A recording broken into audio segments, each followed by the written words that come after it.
Hi again, it's Laura at Hyperstamper. I finished another one of my favorite kinds of journals to make, which are the fairy journals. My fairy journals are a little different than some that you see online because these are 100% authentic and vintage, antique and vintage ephemera that are fairy themed. So every single page in here, every page is a fairy themed page. It's pretty darn cool. So I'm dying to take you on a tour of this. I made a bangle out of my vintage beads that match the cover here and this beautiful vintage earring bauble. It is awesome. That's the last one I have. I did cover the spine of this antique book because it was not in fairy theme and it was not a great cover. So, but it is a super home to this journal because it's 6 3/4 by 9 1/4. It's a big journal. And this plate here is from the early 1900s. Look at that. It's called The Princess's Bath. It is exquisite. I'm absolutely in love with it. You see all the fairies here playing their musical instruments, the harps, the violins, this little girl here in the bath. It's fabulous. The colors are fabulous. I love it. So I'm going to take you on a little tour of what's inside and all the wonderful fairy pages. So I put some trim here. This is the original front paper on that cover inside, and it's just beautiful floral print.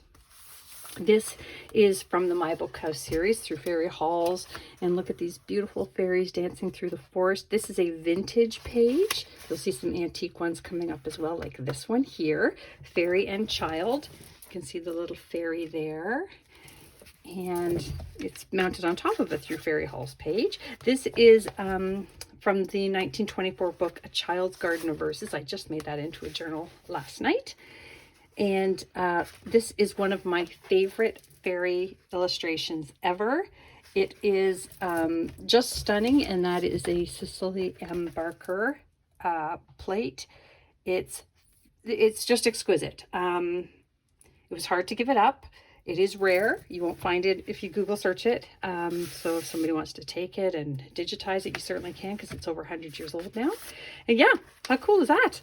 This is from the interior spine of this book, and it just, the way I was able to pull it off, it made this beautiful little pattern here of texture, and I love it. That's where all the signatures were sewn, so I made that a page topper. This here, we have a story about the fairies. It's done in a poem format, and that is from a vintage book as well. And on the flip side, it's just really sweet little poems there. This here is from the 1920s also, and it is another one of these wonderful Queen Bess pin kits here, and it is made in England, and I chose it because it has the feathers, which reminds me of fairy wings. Okay, there we go. I'm going to put that in there. Whoops. Put it in upside down, I'll stand better. There we go. And then this page here from the 1920s as well, from Moving Pictures at Home. There's a little girl here on a teeter-totter who is dressed as a fairy, and I love it. This isn't fairy themed, however, I wanted to put florals in here, and this is a French postcard, and it was a printed postcard, but somebody's gone in and painted, and it's actually embossed, and it's a bit fuzzy. It's lovely. Avec salutation, it's with salutation, but look at the script on the back.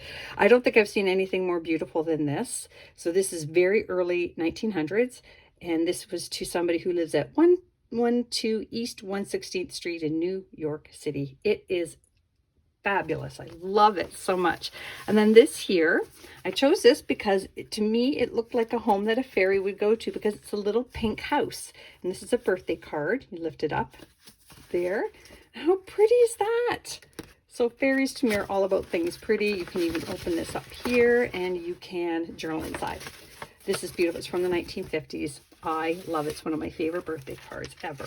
I put a lot of my favorite things into here. This is a little book page from the 1940s, and that is the little toy fairy there. And I left that intact in case somebody wanted to do something fun with it, but you could glue it in and make it a page if you want. This is more of that inside page from the back cover, and I love it. just more journaling space there for you. And then this page here is also from 1960, so it is about 60 years old. There's the fairy there that the little couple is looking at. Put that there. And I just pulled these out of an antique book, the back. I just love it. Strength and Beauty, Secrets of a Beautiful Life, and the Everyday of Life. I just thought those were pretty fun.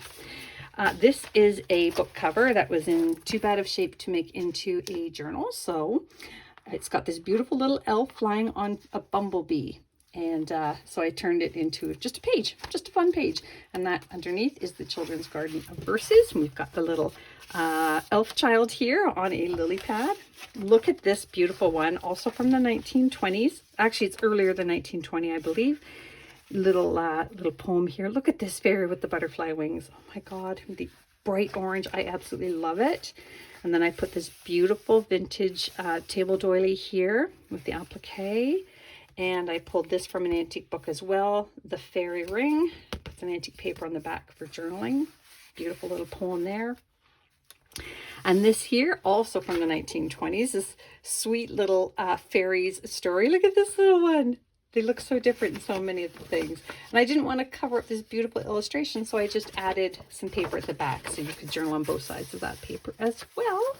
And then over here, I have mermaids, because you have to have mermaids with the fairies.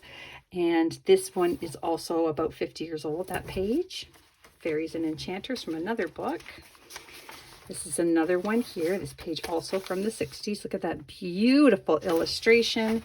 It's just stunning. I have a few of these pages because I have so many different publications of these books over the years. Some from the 20s, 30s, 60s, and 70s. Now this here is another wonderful page from 1927. Little fairies there. And then this here is not fairy themed, but it is a beautiful piece of vintage writing paper. And I don't know if the camera will pick it up. It's got this beautiful Victorian lady there. So I thought that was just pretty. This is a fun little one here from the 1920s. Look at these little fairies. Look at the teeniest little fairy wings I've ever seen. Sort of a cartoon kind of take on them. And this is also from the 20s, and that is the story of a little Tim Talk the elf. It's over here as well. And then these are called rain fairies. So these fairies don't look very happy, but it's a very sweet story. If you ever get a chance to find the rain fairies story. And then over here is another wonderful fairy page from my Bookhouse series. That's vintage. This one here is antique from 1927. And we've got the fairy here with her butterfly wings. Isn't that beautiful? And I added some old paper on the back there for journaling. And this is from 1885.